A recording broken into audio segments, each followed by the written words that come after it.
I've been nature journaling for about 10 years now, and I can tell you I have spent hours and hours just watching the daffodils growing in the spring and also watching the gnomes under the snow. So believe me when I say I can just draw these things from memory. So I'm making a quick sketch here of some daffodil leaves coming up in the spring and the March snow falling and the gnomes running out to protect the leaves.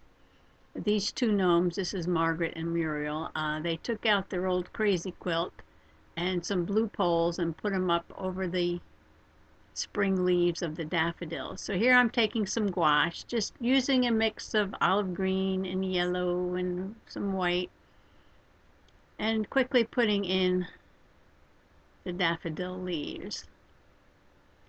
Now I'm doing that crazy quilt, Margaret and Muriel's crazy quilt. And it was very colorful when it was new, and you'll see me fussing with these colors for a while, but later I have to dull it down because, you know, when the gnomes go out to protect the plants under the snow, usually they take their old quilts, not their new ones, not their good ones. So I'll be dulling down those colors as we go along. Putting some brown in around the base of the plants and the gnomes.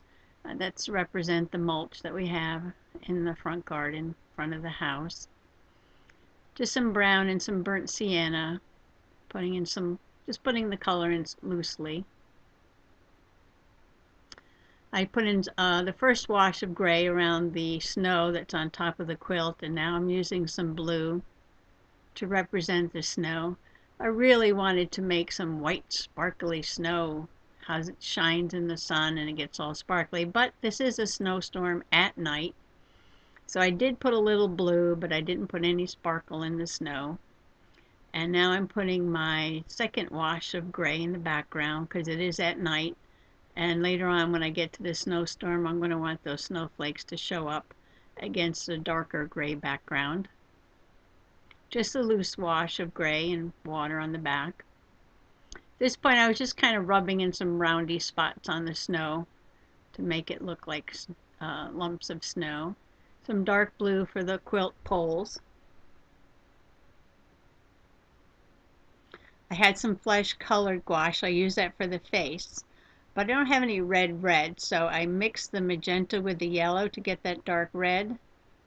But I decided I wanted brighter red hats because, you know, I've been watching the gnomes for a long time and their hats are just much brighter than that.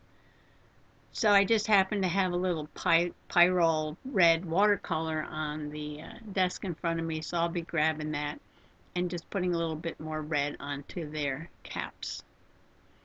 Their mossy gowns are a mixture of blue and green, and I put the details in, just putting a little white gouache over the top for the details, a little white gouache on their cap. Now I'm using some gray to dull down that crazy quilt that's in the background.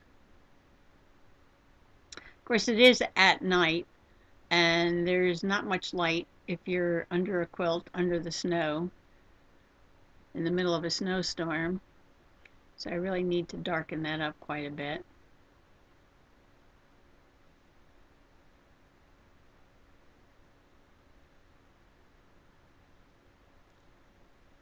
I'm going to be fussing with this for a really long time.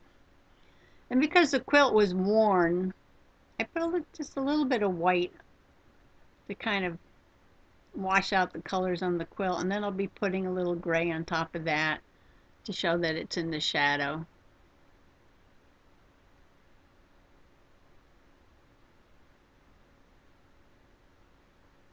I think I spent far too much time fussing with the gouache on this.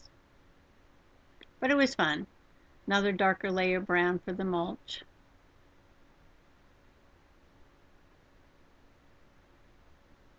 Trying to get a little dark between the leaves so you can see the separation. Putting a little pink on the cheeks of the gnomes. I took some white gouache now just to put a little snow dripping down off the side of the quilt.